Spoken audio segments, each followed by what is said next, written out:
Hello friends, നമസ്കാരം.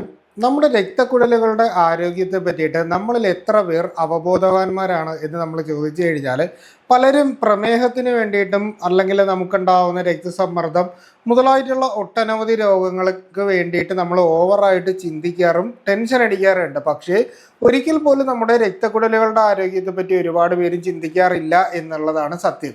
സാധാരണ നമ്മുടെ വീട്ടിൽ തന്നെ നമ്മളൊന്ന് ചിന്തിച്ച് നോക്കി, നമ്മുടെ വീട്ടിൽ വാട്ടർ ടാങ്ക് ഇല്ലേ? അപ്പോൾ ഈ വാട്ടർ ടാങ്ക് നമ്മൾ കുറേ നാൾ ക്ലീൻ ആക്കാതിരിക്കുകയാണ്. അപ്പോൾ എന്ത് സംഭവിക്കും? നമ്മുടെ വീട്ടിലേക്ക് വരുന്ന കണക്ഷൻ വരുന്ന പൈപ്പില്ല, ആ പൈപ്പിൻ്റെ വശങ്ങളിലായിട്ട് ഒരുപാട് അഴുക്കുകൾ അടിയാനും അതുപോലെ തന്നെ നമ്മുടെ ടാങ്കിൻ്റെ അകത്തും ഒരുപാട് അഴുക്കുകൾ വരാനും പിന്നീട് അത് നമ്മുടെ ടാപ്പിലൂടെ നമ്മുടെ ഉള്ളിലേക്ക് എത്തുമ്പോൾ രോഗങ്ങൾ വരാനുള്ള സാധ്യതയും കൂടുതലാണ്. ഇതുപോലെ തന്നെയാണ് നമ്മുടെ ശരീരത്തിൻ്റെ അകത്തുള്ള രക്തക്കുഴലുകളുടെ അവസ്ഥ. അതായത് ശരീരത്തിൽ നിന്ന് രക്തം പ്രൊഡ്യൂസ് ചെയ്യപ്പെടുന്നുണ്ട് അല്ലെങ്കിൽ ഉണ്ടായി വരുന്നുണ്ട്. അത് നമ്മുടെ ഹൃദയത്തിലെത്തിയിട്ട് നമ്മുടെ ഹൃദയത്തിൽ നിന്ന് രക്തക്കുഴലുകളിലേക്ക് വരുന്നു. അവിടെ നിന്ന് മൈന്യൂട്ട് കാപ്പിലറീസിലൂടെ നമ്മുടെ ശരീരത്തിൻ്റെ ഉള്ളിലേക്ക് വരുന്നു. അപ്പോൾ ഈ പറയുന്ന രീതിയിൽ നമ്മൾ കഴിക്കുന്ന ആഹാരങ്ങളിലൂടെയും കൃത്യമായ വ്യായാമം ഇല്ലാത്തതിലൂടെയും നമ്മൾ ഏതെങ്കിലും തരത്തിലുള്ള ലഹരി വസ്തുക്കളുടെ അമിതമായിട്ടുള്ള അല്ലെങ്കിൽ സ്ഥിരമായിട്ടുള്ള ഉപയോഗം കൊണ്ടും നമ്മുടെ രക്തത്തിലും ഇത്തരത്തിലുള്ള ഇമ്പ്യൂരിറ്റീസ് വരാനും നമ്മുടെ വീട്ടിലെ പൈപ്പുകളിൽ ഉണ്ടാകുന്നത് ബ്ലോക്ക് ഉണ്ടാകാനും അതിൻ്റെ അകത്ത് അടവ് ഉണ്ടാകാനുള്ളത് പോലെ തന്നെ നമ്മുടെ ശരീരത്തിൻ്റെ അകത്തും ഇതുപോലെ രക്തക്കുഴലുകളിൽ കൊളസ്ട്രോളും മാലിന്യങ്ങളും അടിഞ്ഞതിന് ശേഷം ഈ പറയുന്നത് പോലെ തന്നെ നമുക്കെന്ത് സംഭവിക്കും? ബ്ലോക്കുകൾ ഉണ്ടാവും, രക്തക്കുഴലുകളുടെ ആരോഗ്യം നശിക്കുക, അതായത് ഡീജനറേഷൻ പെട്ടെന്നുണ്ടാവും. അതായത് ഏജ് വളരെ കുറവാണെങ്കിലും ഒരുപാട് പേർക്ക് ഇന്ന് ഹാർട്ട് അറ്റാക്ക് വരുന്നുണ്ട്. അതുപോലെ തന്നെ നമ്മുടെ കൈകാലുകളിൽ തരിപ്പ്, പെരുപ്പ്, കഴപ്പ് മുതലായിട്ടുള്ള പ്രശ്നങ്ങളും കാലിൻ്റെ അടിഭാഗത്തൊക്കെ ആയിട്ട് ചുട്ടുനീറ്റൽ പോലെ പാദങ്ങളും കയ്യും ഒക്കെ ഭയങ്കരമായിട്ട് വിയർക്കുന്നത് പോലെയും പല സ്ഥലങ്ങളിലും നീരും നീർക്കെട്ടും ഉണ്ടാകാനുള്ള കാര്യങ്ങളൊക്കെ ഉണ്ടാവുന്നത് ഈ പറയുന്നത് പോലെ നമ്മുടെ രക്തക്കുഴലുകൾക്ക് പെട്ടെന്നുണ്ടാവുന്ന ഡീജനറേഷൻ അല്ലെങ്കിൽ പ്രായാധിക്യമാണ് ഇതിനുള്ള മെയിനായിട്ടുള്ള കാരണം. ഇതിൽ നമ്മൾ മനസ്സിലാക്കാനുള്ളത് നമ്മുടെ ശരീരത്തിലുള്ള രക്തക്കുഴലുകൾക്ക് പ്രധാനമായിട്ട് 3 ലെയറുകളാണ് കാണപ്പെടുന്നത്. ഇതിൻ്റെ ഏറ്റവും പുറമേ ഉള്ള ലെയറിനെ ട്യൂണിക്ക എക്സ്റ്റേണ എന്നും മിഡിലിൽ അതായത് നടുക്കായിട്ട് കാണുന്ന ഭാഗത്ത് ട്യൂണിക്ക മീഡിയ എന്നും അകത്ത് നമ്മൾ കാണുന്ന അതായത് രക്തം പോകുന്ന ഏറ്റവും ഉള്ളിലായിട്ട് കാണപ്പെടുന്ന വശമുണ്ട്. അപ്പോൾ അതിനെ നമ്മൾ ട്യൂണിക്ക ഇൻറ്റിമ എന്നുള്ള പേരിലാണ് നമ്മൾ പറയുന്നത്. അപ്പോൾ ഇതിൻ്റെ അകത്ത് മിഡിൽ ലെയറിൽ മസിൽസും ഫൈബ്രസ് ടിഷ്യൂസും കൊണ്ടാണ് ഉണ്ടാക്കിയിരിക്കുന്നത്. പുറമേ ഉള്ള ടിഷ്യൂ ആണെങ്കിൽ കൊളാജൻ ഫൈബേഴ്സ് കൊണ്ടാണ് ഉണ്ടാക്കുന്നത്.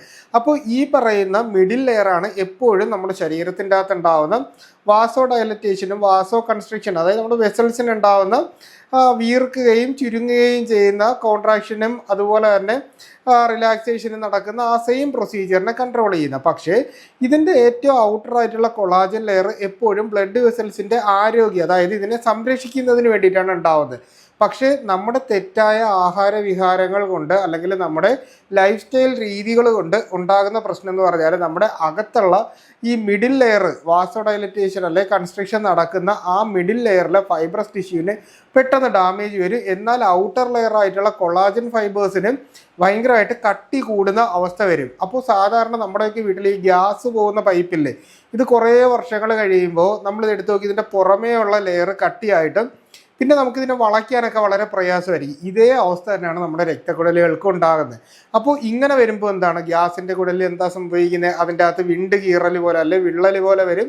ചിലപ്പോൾ അവിടെ ചോർച്ച ഉണ്ടാകാനുള്ള സാധ്യതയുണ്ട്, പൊട്ടാനുള്ള സാധ്യതയുണ്ട്. അപ്പോൾ ഇതുപോലെ തന്നെയാണ് നമ്മുടെ ശരീരത്തിൻ്റെ അകത്തുള്ള ഈ ബ്ലഡ് വെസൽസിൽ നിന്ന് നമ്മുടെ കാലിലേക്കും കൈകളിലേക്കും ഒക്കെ അതായത് ഉള്ളിൽ നിന്ന് പുറത്തേക്ക് വരുമ്പോൾ അവിടെ മൈന്യൂട്ട് ക്യാപ്പിലറീസ് ആണ് ഉണ്ടാകുന്നത്. അപ്പോൾ ഈ ക്യാപ്പിലറീസിന് പെട്ടെന്ന് നാശം സംഭവിക്കുകയും കൃത്യമായിട്ടുള്ള ബ്ലഡ് സപ്ലൈ നമ്മുടെ ശരീരത്തിൻ്റെ ഓരോ ഭാഗങ്ങളിലേക്കും കിട്ടാതെ വരികയും ക്യാപ്പിലറി ഡാമേജ് ഉണ്ടാവും, അതുപോലെ തന്നെ ടിഷ്യൂ ഡാമേജും ഉണ്ടാവും. അപ്പോൾ ഈ പറയുന്ന രീതിയിലുള്ള പ്രശ്നങ്ങൾ വരുമ്പോഴാണ് നമുക്ക് വിട്ടുമാറാതെ നമ്മുടെ ശരീരത്തിൽ ഇത്തരത്തിലുള്ള കഴപ്പും പെരുപ്പും തരിപ്പും പോലെയുള്ള പ്രശ്നങ്ങളൊക്കെ നമുക്കുണ്ടാകുന്നത്. അപ്പോൾ ഇത് നമ്മൾ കൃത്യമായിട്ട് മനസ്സിലാക്കേണ്ടത് വളരെ അത്യാവശ്യമാണ്. അപ്പോൾ ഈ പറയുന്ന രീതിയിൽ നമുക്കുണ്ടാവുന്ന ഡാമേജസിനെ നമുക്ക് എങ്ങനെ പ്രിവെൻറ്റ് ചെയ്യാം അല്ലെങ്കിൽ എന്തൊക്കെ കാരണങ്ങൾ കൊണ്ടാണ് നമുക്ക് ഈ ഡാമേജ് ഉണ്ടാവുന്നതെന്ന് നമ്മൾ മനസ്സിലാക്കണ്ടേ. അപ്പോൾ അതിൽ ഏറ്റവും പ്രധാനപ്പെട്ടത് ശരിയായ വ്യായാമം ഇല്ലായ്മ. അതായത് നമ്മുടെ ശരീരത്തിൽ കൃത്യമായിട്ട് നമ്മൾ ദിവസവും 1 മണിക്കൂറെങ്കിലും വ്യായാമം ചെയ്യുന്നില്ല എന്നുണ്ടെങ്കിൽ നമുക്ക് ഈ പറയുന്ന രീതിയിലുള്ള പ്രശ്നങ്ങൾ ഉണ്ടാവാം. എയറോബിക് എക്സർസൈസുകളും അതുപോലെ തന്നെ കാർഡിയോ വർക്കൗട്ടുകളും നമുക്ക് ചെയ്യാം. കൃത്യമായ ഉറക്കമില്ലായ്മ, അതായത് രാത്രിയിൽ ഒരുപാട് സമയം ഉണർന്നിരിക്കുന്നു, രാവിലെ നമുക്ക് ഒരുപാട് ഇത്തിരി താമസിച്ചൊക്കെ എഴുന്നേക്കുന്നു, അല്ലെങ്കിൽ നമുക്കൊരു 7 മണിക്കൂർ കൃത്യമായിട്ട് ഉറങ്ങാനായിട്ട് പറ്റാത്ത രീതിയിലേക്കുള്ള പ്രശ്നങ്ങൾ വന്നു കഴിഞ്ഞാൽ നമുക്ക് ഇതുപോലെ തന്നെ ഉണ്ടാവാനുള്ള സാധ്യത കൂടുതലാണ്. അടുത്തതായിട്ട് നമുക്കുണ്ടാവുന്ന മറ്റൊരു പ്രശ്നം എന്ന് പറഞ്ഞാൽ അമിതമായിട്ടുള്ള ആൻസൈറ്റി, ടെൻഷൻ. അതായത് നമ്മുടെ ശരീരത്തിൻ്റെ അകത്ത് സ്ട്രെസ്സ് ലെവൽ അമിതമായിട്ട് കൂടുമ്പോൾ കോർട്ടിസോൾ എന്ന് പറയുന്ന ഒരു ഹോർമോൺ കൂടാനുള്ള സാധ്യതയുണ്ട്.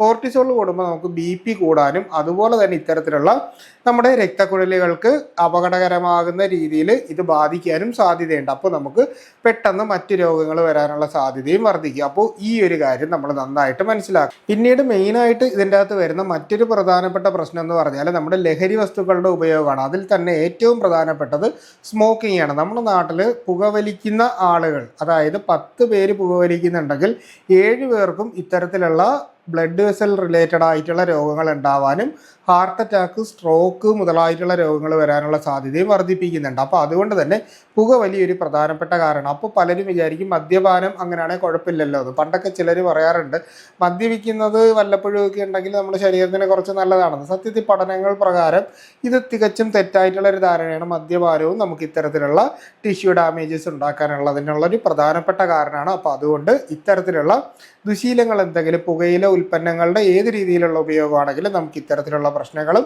പിന്നീട് പലപ്പോഴും ലൈംഗിക സംബന്ധമായിട്ടുള്ള പ്രശ്നങ്ങൾ ഉണ്ടാവാം. നമ്മുടെ ഈ കാലുകളിലും മറ്റുമൊക്കെ തരിപ്പും പെരിപ്പും ബലൂണി ചവിട്ടുന്ന പോലെയുള്ള അവസ്ഥയും മറ്റു കാര്യങ്ങളൊക്കെ ഉണ്ടാകുന്നതിന് ഇതൊരു കാരണമായിട്ട് മാറാറുണ്ട്. പിന്നീട് വരുന്നത് നമ്മൾ വെള്ളം കുടിക്കുന്നതിൻ്റെ അളവ് ക്രമാതീതമായിട്ട് കുറഞ്ഞു കഴിഞ്ഞാൽ ഈ ഒരു പ്രശ്നം ഉണ്ടാവാം. അതുപോലെ തന്നെയാണ് നമ്മുടെ ഫാസ്റ്റ് ഫുഡുകളുടെ അമിതമായിട്ടുള്ള ഉപയോഗം. രാത്രിയിൽ അൽഫാം, ഗ്രിൽഡ് ചിക്കൻ മുതലായിട്ടുള്ള ഷവർമ മുതലായിട്ടുള്ള ജങ്ക് ഫുഡ്സ് നമ്മൾ വാങ്ങി കഴിക്കുന്നതും അമിതമായിട്ടുള്ള ബേക്കറി ഐറ്റംസ്, പേസ്ട്രി ഐറ്റംസ് മുതലായിട്ടുള്ള ആഹാരങ്ങൾ കഴിക്കുന്നതും ഒക്കെ നമുക്കൊരു പ്രശ്നമാണ്. അതുപോലെ തന്നെയാണ് രാത്രിയിൽ നമ്മൾ ഉറങ്ങുന്നതിന് മിനിമം 3 മണിക്കൂർ മുമ്പെങ്കിലും ആഹാരം കഴിക്കേണ്ടത് വളരെ അത്യാവശ്യമാണ്. കാരണം ഈ അടുത്തിടയ്ക്ക് ഉണ്ടായ ഒരു പഠന റിപ്പോർട്ട് പ്രകാരം രാത്രിയിൽ ലേറ്റായിട്ട് ആഹാരം കഴിച്ചിട്ട് ഉറങ്ങുന്ന ആളുകളിൽ കൂടുതലായിട്ടും ഹൃദയാഘാതം വരുന്നതായിട്ട് പഠനങ്ങൾ തെളിയിച്ചിട്ടുണ്ട്. അപ്പോൾ ഈ ഒരു കാര്യം കൂടി നമ്മളൊന്ന് മനസ്സിലാക്കേണ്ടത് വളരെ അത്യാവശ്യമാണ്. അപ്പോൾ പലർക്കും ഉണ്ടാകുന്ന മറ്റൊരു സംശയം എന്ന് പറഞ്ഞാൽ അങ്ങനെയാണെങ്കിൽ നമ്മുടെ രക്തക്കുഴലുകളുടെ ആരോഗ്യം നമ്മൾ മെച്ചപ്പെടുത്തണ്ടേ? അതിന് വേണ്ടിയിട്ട് നമ്മൾ എന്താണ് ചെയ്യാനുള്ളത്? അതിൽ ഏറ്റവും പ്രധാനപ്പെട്ടതെന്ന് പറഞ്ഞാൽ നമ്മൾ വെളുത്തുള്ളി അടങ്ങിയിട്ടുള്ള ആഹാരങ്ങൾ, ഇഞ്ചി അടങ്ങിയിട്ടുള്ള ആഹാരങ്ങൾ നമ്മൾ കൃത്യമായിട്ട് കഴിക്കുക. നല്ല രീതിയിൽ വ്യായാമം ചെയ്യേണ്ടത് ഈ ഒരു സമയത്ത് വളരെ അത്യാവശ്യമാണ്. ശരീരത്തിൽ നിർജ്ജലീകരണം അല്ലെങ്കിൽ ഡീഹൈഡ്രേഷൻ ഉണ്ടാകാതിരിക്കുന്നതിന് വേണ്ടിയിട്ട് കൃത്യമായ ഇടവേളകളിൽ വെള്ളം കുടിക്കുക. മിനിമം 3 ലിറ്റർ വെള്ളമെങ്കിലും നമ്മൾ ഒരു ദിവസം കുടിച്ചിരിക്കേണ്ടതും വളരെ അത്യാവശ്യമാണ്. ഇലക്കറികൾ, അത് ഏത് തരത്തിലുള്ള ഇലക്കറികൾ, അഗസ്തി ചീരയോ സാധാരണ ചീരയോ മുരിങ്ങയിലയോ നമുക്ക് കിട്ടുന്ന ഏത് തരത്തിലുള്ള ഇലക്കറികളും നമുക്ക് കഴിക്കാനായിട്ട് പറ്റുന്നതാണ്. അപ്പോൾ ഇലക്കറികളിലൂടെ ഫൈബർ കണ്ടന്റ് കിട്ടുമ്പോൾ നമുക്ക് അത്യാവശ്യം ഇത്തരത്തിലുള്ള പ്രശ്നങ്ങൾ നല്ല രീതിയിൽ കുറച്ച് നിർത്താനും വരാനുള്ള സാധ്യതയും മാറ്റിയിട്ട് നമ്മുടെ രക്തക്കുഴലുകളുടെ ആരോഗ്യം ഇമ്പ്രൂവ് ചെയ്യുന്നതായിട്ട് കാണാനായിട്ട് സാധിക്കും. പിന്നീട് നമ്മുടെ വീട്ടിൽ എപ്പോഴും കിട്ടുന്ന അല്ലെങ്കിൽ പച്ചക്കറി വാങ്ങിയാൽ എപ്പോഴും കിട്ടുന്ന ബീട്രൂട്ട്. അപ്പോൾ ബീട്രൂട്ട് ഒന്നുകിൽ നമുക്ക് ജ്യൂസായിട്ടോ സാലഡുകളായിട്ട് അരിഞ്ഞിട്ട് കഴിക്കുകയോ അല്ലെങ്കിൽ നമ്മൾ കഴിക്കുന്ന ആഹാരങ്ങളോടൊപ്പം നമുക്ക് തോരനായിട്ടോ ഏത് രീതിയിൽ ബീട്രൂട്ട് കഴിക്കുന്നതും നമ്മുടെ രക്തക്കുഴലുകളുടെ ആരോഗ്യത്തിന് വളരെ നല്ലതാണ്. അതുപോലെ തന്നെയാണ് നമുക്ക് വേണ്ടത് നമ്മൾ omega-3 ഫാറ്റി ആസിഡ് കൂടുതലായിട്ട്, അതായത് നല്ല കൊളസ്ട്രോളിനെ വർദ്ധിപ്പിക്കുന്ന അല്ലെങ്കിൽ HDL കണ്ടന്റ് കൂടുതലായിട്ട് നമ്മുടെ ശരീരത്തിൻ്റെ അകത്തേക്ക് തരാനായിട്ട് സാധിക്കുന്ന രീതിയിലുള്ള omega-3 ഫാറ്റി ആസിഡ് വരുന്ന ആഹാരങ്ങൾ കഴിക്കുക. നമുക്ക് ഏത് തരത്തിലുള്ള ഇപ്പോൾ ചൂര, അയല, മത്തി മുതലായിട്ടുള്ള ഒട്ടനവധി മീനുകളിലൂടെ കിട്ടും. ഇനി വെജിറ്റേറിയൻസ് ആണെങ്കിൽ flax seed, chia seed, pumpkin seed മുതലായിട്ടുള്ള സീഡ് വർഗ്ഗങ്ങളിലൂടെ കിട്ടും. ഇത് പറയുമ്പോൾ ഒരു കാര്യം കൂടിയുണ്ട്, നമുക്ക് ഇത്തരത്തിലുള്ള നട്ട്സുകൾ, അതായത് വാൾനട്ട്, ബദാം, കാഷ്യൂനട്ട് പോലുള്ള നട്ട്സ്, കപ്പലണ്ടി നമ്മൾ കഴിക്കുന്നത്, അതുപോലെ തന്നെ നമ്മളിപ്പോൾ പംകിൻ സീഡ്, ചിയാ സീഡ്, ഞാൻ ആ പറഞ്ഞ തരത്തിലുള്ള സീഡ് വർഗ്ഗങ്ങൾ നമ്മൾ കഴിക്കുന്നതും രക്തക്കുഴലുകളുടെ ആരോഗ്യം മെച്ചപ്പെടുത്തുന്നതിന് വേണ്ടിയിട്ട് എപ്പോഴും സഹായിക്കാറുണ്ട്. അപ്പോൾ ഇത്തരത്തിലുള്ള സീഡ് വർഗ്ഗങ്ങൾ നമ്മൾ കഴിക്കേണ്ടത് വളരെ അത്യാവശ്യമാണ്. ഗോതമ്പ് നമ്മൾ കഴിക്കുന്നത് നമ്മുടെ ശരീരത്തിൽ കൊളസ്ട്രോൾ അമിതമായിട്ട് അടിയുന്ന ഒരു പ്രവണത കുറയ്ക്കുന്നതാണ്. റാഗി നമ്മൾ കഴിക്കുന്നത് ഇതുപോലെ കുറയ്ക്കുന്നതാണ്. ഇനി നമ്മൾ പച്ചക്കറികളും ഫ്രൂട്ട്സിലേക്കും വന്നു കഴിഞ്ഞാൽ ഫ്രൂട്ട്സിൽ നമുക്ക് പപ്പായ കഴിക്കുന്നത്, അതുപോലെ തന്നെ നമ്മൾ പേരയ്ക്ക കഴിക്കുന്നത്, ആപ്പിൾ കഴിക്കുന്നത്, മുന്തിരി കഴിക്കുന്നത്, ഇവയെല്ലാം നമ്മുടെ രക്തക്കുഴലുകളുടെ ആരോഗ്യം മെച്ചപ്പെടുത്തുന്നതിന് വേണ്ടിയിട്ട് നല്ല രീതിയിൽ സഹായിക്കും. ഫൈബർ കണ്ടൻറ്റും അത്യാവശ്യം ശരീരത്തിലേക്ക് കിട്ടും. പേരയ്ക്ക നല്ലതാണ് കേട്ടോ. അപ്പോൾ പേരയ്ക്ക ഞാൻ നേരത്തെ വീഡിയോകളിൽ പറഞ്ഞിട്ടുണ്ട്, അപ്പോൾ ഒന്നുകൂടി എടുത്തു പറഞ്ഞാണ്, അത് വളരെ ഇമ്പോർട്ടൻ്റ് ആണ്. അതുപോലെ തന്നെ നമ്മൾ കഴിക്കുന്ന പച്ചക്കറികളിൽ നമ്മൾ കഴിക്കുമ്പോൾ ചേന, ചേമ്പ്, കാച്ചിൽ, അതുപോലെ തന്നെ നമ്മൾ വെണ്ടയ്ക്ക, അമരയ്ക്ക മുതലായിട്ടുള്ള രീതിയിൽ ഫൈബർ കൂടുതലായിട്ടുള്ള പച്ചക്കറികൾ നമ്മൾ കഴിക്കുന്നത് ഈ ഒരു സമയത്ത് നമ്മുടെ രക്തക്കുഴലുകളുടെ ആരോഗ്യം മെച്ചപ്പെടുത്തുന്നതിന് വളരെയേറെ ഗുണകരമാണ്. പിന്നീട് പലപ്പോഴും നമ്മൾ കേട്ടിട്ടുണ്ട് വൈറ്റമിൻ ഇയുടെ ക്യാപ്സ്യൂൾ പൊട്ടിച്ച് പലരും മുഖത്ത് തേക്കുന്നുണ്ടെന്നൊക്കെ. കാരണം എന്താണ്?